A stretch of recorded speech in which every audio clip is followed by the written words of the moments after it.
Bonjour à tous et bienvenue dans cette nouvelle édition du Grand JT des Territoires. Voici les titres de ce journal. C'est l'une des mesures fortes portées par Donald Trump depuis son retour à la Maison-Blanche.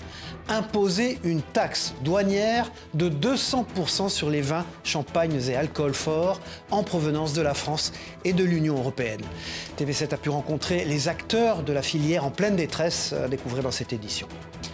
La ministre de l'Agriculture, Annie Genevard, était en visite dans la Loire la semaine dernière. Une occasion pour elle d'évoquer les défis financiers de la filière agricole, notamment sur les frais de contrôle pour les AOP. Notre partenaire TL7 dans la Loire était sur place.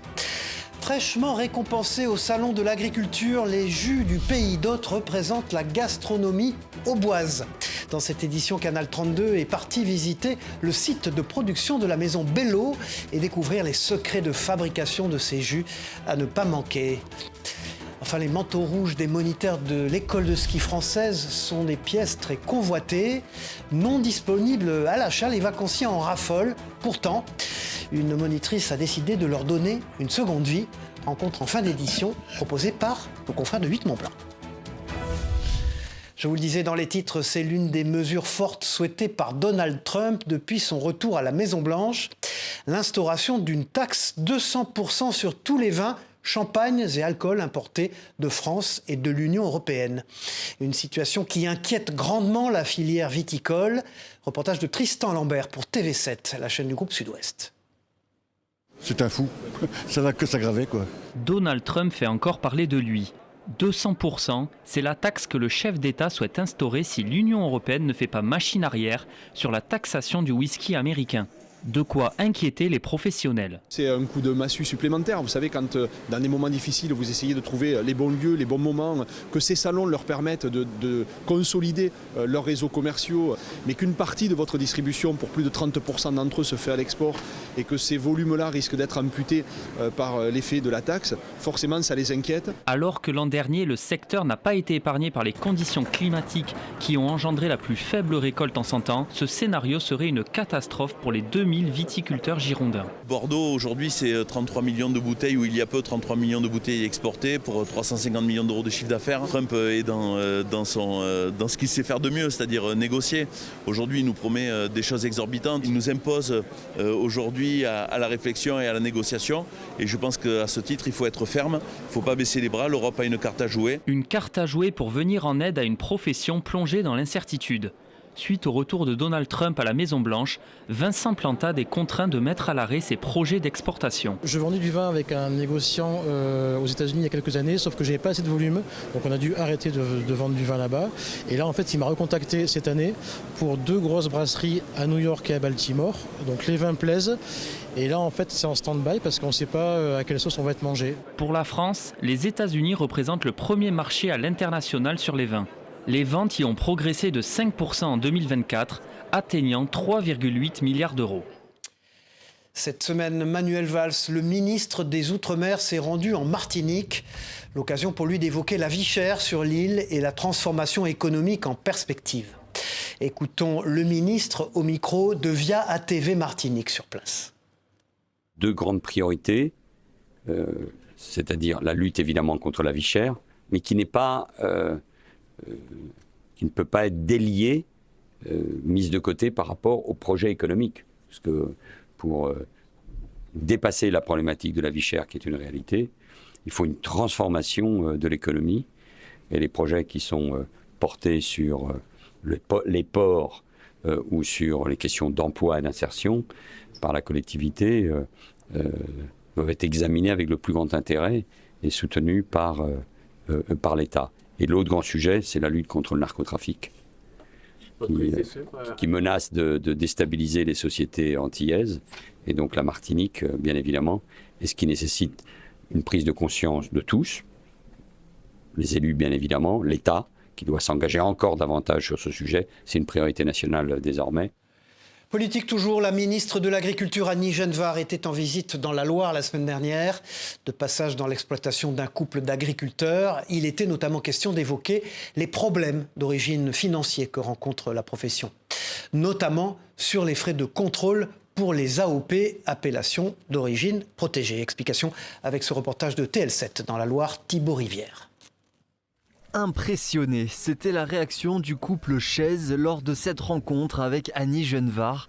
La ministre de l'Agriculture a décidé elle-même de visiter leur production. D'abord, on est en système de polyculture élevage qui est vraiment un système très intéressant, très équilibré. On est dans un élevage bio.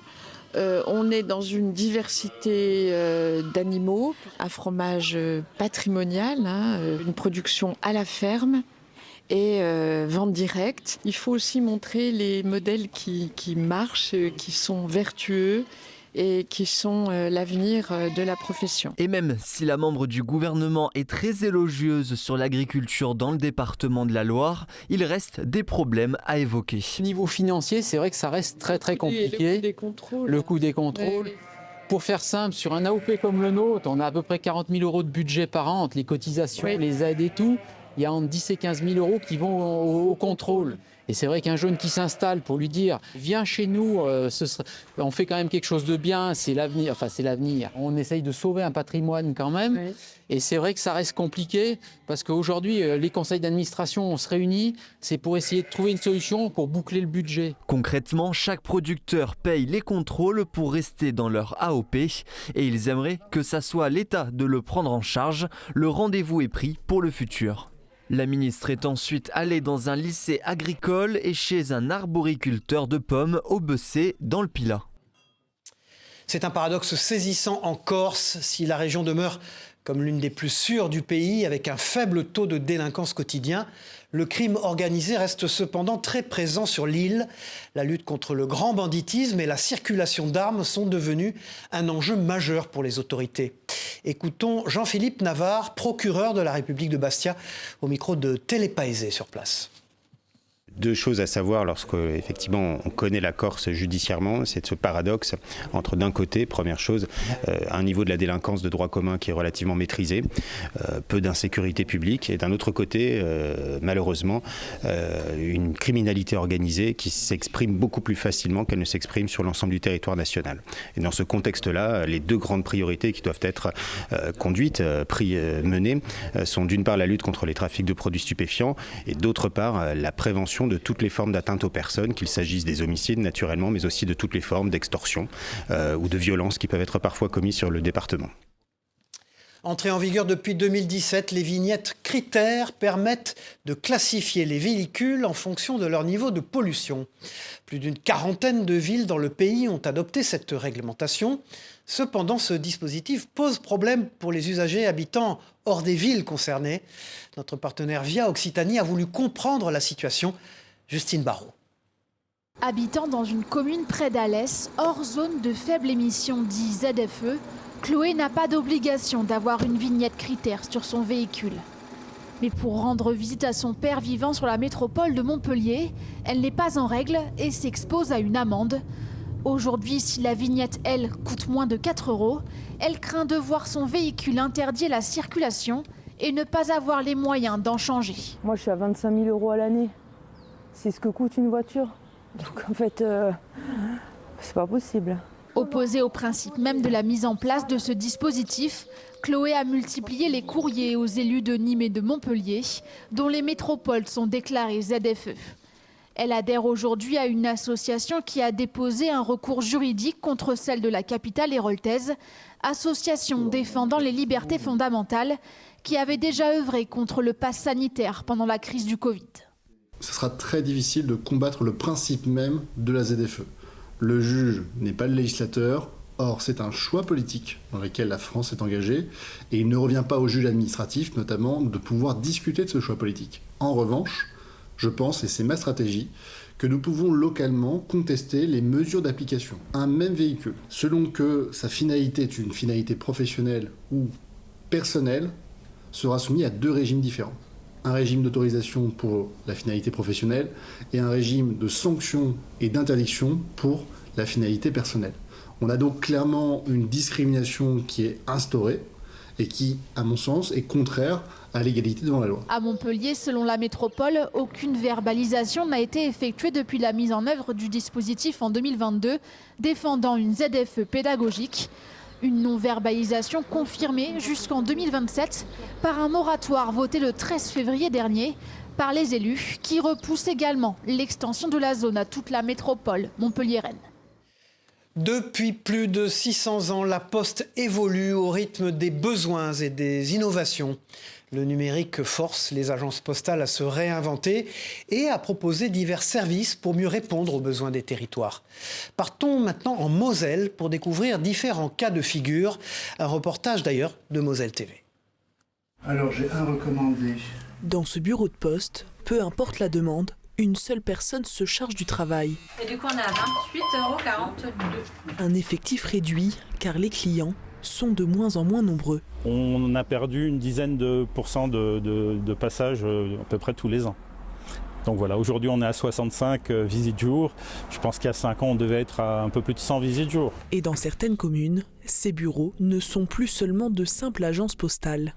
Reconstruit en septembre 2024 après avoir été détruit pendant les émeutes, ce bureau assure un service postal, mais pas seulement. Donc on va se connecter sur le site de la CAF. Une antenne France Service y a été installée, une opportunité pour les habitants d'être aidés dans leur démarche. Situé dans un quartier prioritaire, ce bureau a aujourd'hui un vrai rôle social. C'est précisément le genre de quartier, le genre de population qui a souvent besoin d'être accompagnée.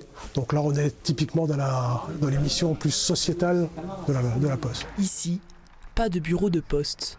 La commune a réaménagé ce bâtiment en 2018 pour y installer une agence postale communale combinée à une structure France Service. L'avantage, c'est qu'on a tout au même endroit. C'est vraiment quelque chose qui est ancré ici et je pense qu'il draine beaucoup de monde. Les gens peuvent acheter des timbres, déposer les tricolis, retirer les recommandés, effectuer des opérations financières de dépannage. C'est vraiment un plus pour notre commune. Des bureaux qui se modifient et se diversifient pour mieux répondre aux besoins des territoires. Nous travaillons en concertation avec les municipalités pour adapter la présence postale, la faire évoluer et faire en sorte qu'elle puisse répondre aux besoins de la population, de nos clients. Aucune fermeture de bureau de poste n'est prévue sur le territoire, seulement des ajustements pour s'adapter à la nouvelle clientèle, quand l'ancienne peine parfois à accepter ces changements. Tout autre chose maintenant, ce sont des incontournables de la gastronomie auboise. Les jus du pays d'Hôte viennent d'être récompensés lors du Salon international de l'agriculture à Paris. Des récompenses qui devraient permettre à la maison Bello d'obtenir l'indication géographique protégée. Immersion, regardez sur ce site de production avec notre partenaire Canal 32. C'est le royaume des cavistes ici, voilà. 2 médailles du concours général agricole s'ajoutent au palmarès déjà bien garni de la maison Bello. La première en argent pour son jus de pomme trouble et la seconde en or pour son jus pétillant. On est vraiment étonné d'un côté que ce produit soit reconnu et remis en avant. Et c'est une très très bonne nouvelle pour nous parce que ça fait partie de notre cœur de gamme depuis très longtemps. Le concours général agricole a une particularité, son jury est mixte.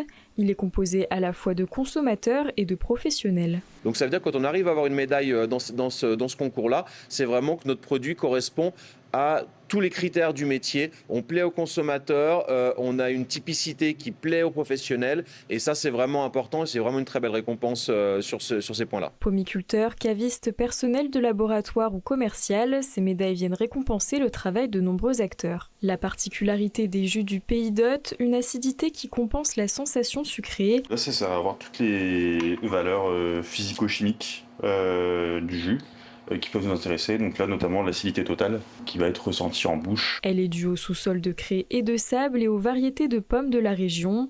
Les jus sont le fruit d'un travail réfléchi d'assemblage censé garantir leur qualité d'année en année. On est complètement sur le même métier qui est un peu plus connu ici que le champagne. On va assembler des origines, des coteaux. Ces médailles représentent aussi un premier pas dans l'obtention d'une indication géographique protégée pour les cidres et les jus de pommes du pays d'Hôte, un projet né en 2022. Ça fait 3 ans qu'on travaille dessus, mais à chaque fois qu'on a une petite victoire comme ça, ça nous remet du baume au cœur. Le but final se rapproche au fur et à mesure et on a tout ce qu'il faut pour y arriver. Les appellations et les labels rassurent les consommateurs en quête de produits locaux. L'IGP est donc un objectif de la maison Bello qui produit plus de 300 000 bouteilles par an. C'est un problème que beaucoup de Français ont pu rencontrer. Que faire de la dépouille de son animal de compagnie après son décès ? Alors que la loi interdit de l'enterrer dans son jardin, 2 amis ont décidé de créer un crématorium pour animaux dans le Finistère. Une première dans le département. Regardez ce reportage émouvant de TBO, la chaîne du groupe Le Télégramme. Dès que vous êtes prêts, vous pouvez sortir et venir me rejoindre. Violaine et Jean-Christophe se recueillent devant leur chien Islande. À sa mort, ils l'ont amené au crématorium pour animaux de Milizac pour qu'il soit incinéré. Nous sommes très proches de nos animaux et le fait d'avoir cet établissement chez nous, puisque nous sommes des locaux, c'était l'idéal pour aller jusqu'au bout avec notre animal. Ouvert depuis septembre 2024, Crémalis est le premier crématorium pour animaux du Finistère. À sa tête, 2 amis, Mickaël Postec et Alain Baudry. C'est à la mort de leurs animaux qu'ils ont découvert que le crématorium le plus proche se trouvait à Josselin, dans le Morbihan. Ils ont alors souhaité créer un service de proximité et surtout accompagner les familles pour faciliter leur deuil. C'est quelque chose qu'on fait vraiment avec le cœur. Nous, on a décidé vraiment d'ouvrir ce crématorium pour accompagner les familles. C'est vraiment notre objectif principal parce qu'on se rend compte aussi que les familles, quand elles viennent chez nous, il y a une sorte d'apaisement pour elles. Il est possible de déposer son animal directement au crématorium ou chez un vétérinaire qui travaille avec Crémalis. Comptez entre 149 et 315 € pour une incinération. Qui n'a jamais eu d'appréhension à l'idée de passer une IRM? Un moment long, stressant, parfois bruyant, d'autant plus pour les enfants. Alors, pour rassurer les plus petits qui vont passer cet examen, l'hôpital du Mans s'est doté d'un simulateur. Est-ce une solution d'avenir pour apaiser les enfants avant le vrai scanner? Découvrez cette nouvelle machine avec notre partenaire LMTV Sarthe, Colin Ancel. C'est quand même impressionnant. C'est un IRM factice pour les enfants, un véritable test immersif. Grâce à l'association des Blouses Roses, le centre hospitalier du Mans se dote d'un simulateur ludique. Le but, préparer les plus jeunes patients à un examen exigeant. Ça concerne 245 enfants en 2024. On sait pertinemment que ça peut être compliqué parce que c'est un examen qui dure longtemps, qui fait du bruit et avec un environnement inconnu et une sensation d'enfermement. Donc c'est toujours assez complexe. Donc la préparation en amont est forcément indispensable. Un simulateur qui enregistre tous les mouvements et l'affiche à l'issue de chaque session. Ça consiste en fait à montrer aux enfants à rester immobiles pendant une vraie IRM.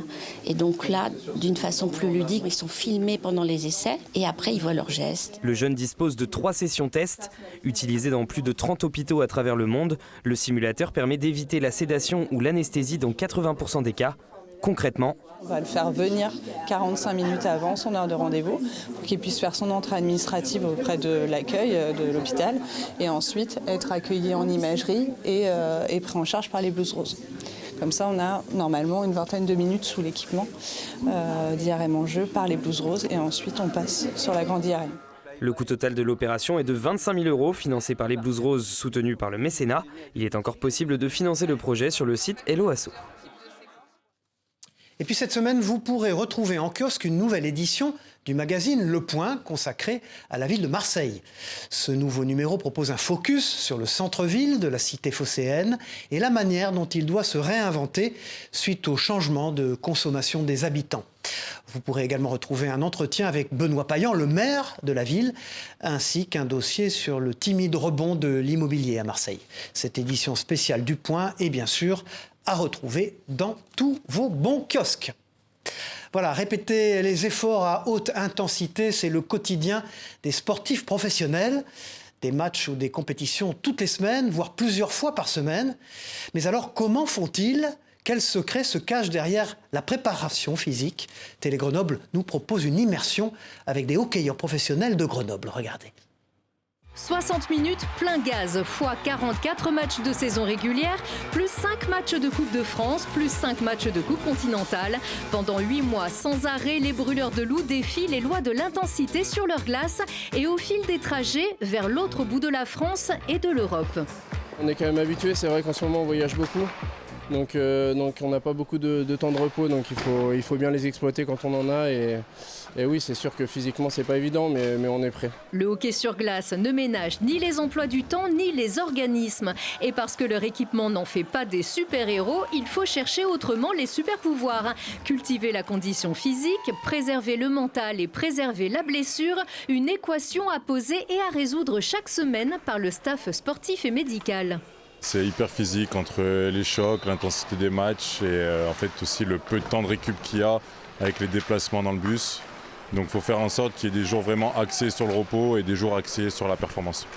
Et ces jours-là, les joueurs sont parfois convoqués dès l'aube avec une séance de 45 minutes de musculation dans le but d'activer leur qualité physique avant l'entraînement de la glace de la matinée. Et pour un jeu aussi complet, il faut travailler toute la panoplie. C'est hyper complet, essentiellement de la force et de la puissance dans le bas du corps, de la masse musculaire en haut du corps pour accepter les chocs, on va dire, et du cardio, de l'endurance pour retenir tous les matchs. Dur mais sacrément efficace. Après avoir survolé la saison régulière, les brûleurs affichent complet pour les playoffs. L'infirmerie est vide, si ce n'est visité ça et là pour des petits bobos, apaisés par un staff aux petits soins. Depuis tout petit, on patine, on fait du hors-glace, donc il faut aussi apprendre à prendre soin de son corps. C'est sûr qu'on les sollicite tellement avec l'entraînement, les matchs, le hors-glace, qu'il faut aussi savoir apprendre à se détendre aussi, à maintenir notre corps en forme, en pleine santé, et puis voilà. Alors on touche du bois ou pas, le physique ne doit donc rien au hasard ni aux superstitions, des actes plutôt que des mots. Cette semaine, c'était Jean-Noël Barrot qui était l'invité de Face au territoire sur TV5 Monde avec la presse quotidienne régionale. Le ministre des Affaires étrangères a répondu aux questions de nos partenaires. Écoutez ce qu'a dit de très important le ministre des Affaires étrangères. Qu'est-ce que vous allez faire en Côte d'Or Vous partez à Singapour, Pékin la semaine prochaine et vous êtes en Côte d'Or demain. Bien, je vais rencontrer les Dijonnaises et les Dijonnais pour leur mettre les cartes en main. Parce que les affaires étrangères, c'est l'affaire de toutes et tous. Peut-être que jamais, dans notre histoire récente, les affaires étrangères n'ont eu autant d'impact sur la vie quotidienne, sur la vie de nos territoires. Et donc l'objectif, c'est bien, dans un moment où on voudrait opposer aux consciences la loi du plus fort et un retour de la violence, eh bien, les armes de l'esprit. Et c'est tout l'objet des rencontres que j'aurai demain avec les élus engagés dans la coopération, dans les jumelages, avec les étudiants de Sciences Po ou encore avec les lecteurs de la presse quotidienne régionale. Partons maintenant en Ille-et-Vilaine. Une route départementale y a été fermée pendant 2 semaines pour une raison tout à fait insolite. En période de migration prénuptiale, les crapauds traversent cette route pour déposer leurs œufs dans une zone humide. Malheureusement, nombreux d'entre eux sont écrasés. Écoutons Ingrid Pavard, ingénieure territoriale à la tête de cette très bonne initiative au micro de TV Rennes. En période vraiment de pic migratoire, des dizaines, voire presque une centaine de cadavres qui avaient été observés sur cette route-là. Je pense que ça a permis déjà de sensibiliser les gens, les habitants, les gens qui utilisent cet itinéraire. Et puis ça, j'espère, permis de sauver aussi quelques amphibiens. Qui n'a jamais rêvé de posséder une veste de l'école de ski française? Ces célèbres manteaux rouges que portent les moniteurs de ski sont très plébiscités par les vacanciers, mais ne sont malheureusement pas en vente.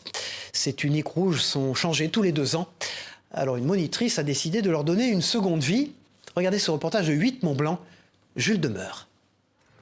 Dans la station d'Albier-Montrond en Savoie, quand Zoé Pellissier n'est pas sur les skis, c'est à une toute autre pratique qu'elle s'adonne dans le garage de ses parents. Zoé a lancé en 2022, 3e manche, sa marque de recyclage et d'upcycling des tenues des moniteurs de ski. Car les tuniques rouges sont renouvelées tous les 2 ans et ne peuvent être ni vendues ni données.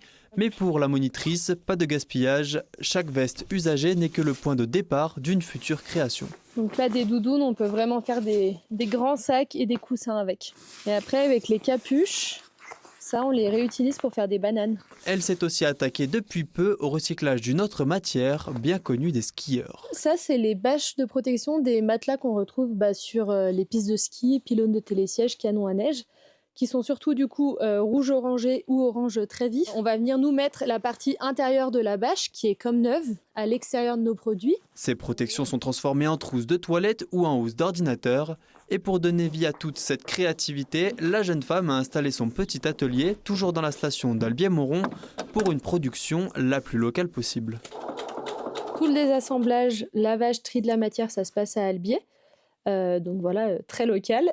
Et ensuite, après, donc pour la production, il y a une partie qui est faite en interne donc, par ma grand-mère et moi. Donc on fait des porte-clés, porte-monnaie, pochettes et les coussins qui sont rembourrés avec l'intérieur des tenues de ski. Et après, on bosse avec des ateliers de réinsertion professionnelle, pareil, sur le bassin chambérien et une couturière indépendante qui est à Saint-Étienne, à côté de Lyon. Depuis 2022, Zoé a recyclé près de 1000 tenues de ski, avec lesquelles une vingtaine de produits sont proposés aujourd'hui. Des créations disponibles majoritairement sur le site de la marque, mais aussi dans quelques boutiques locales qui soutiennent le projet. On adhère complètement à la démarche de Troisième Manche.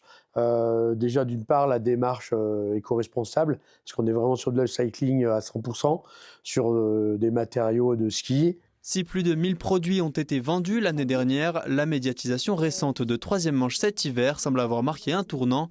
Et pour répondre à la demande grandissante, c'est à plein temps que Zoé va se dévouer le reste de l'année à ses créations. Voilà, au revoir, c'est la fin de ce journal. Merci à vous de l'avoir suivi. On se retrouve très vite pour une nouvelle édition du Grand JT des Territoires. Au revoir à tous.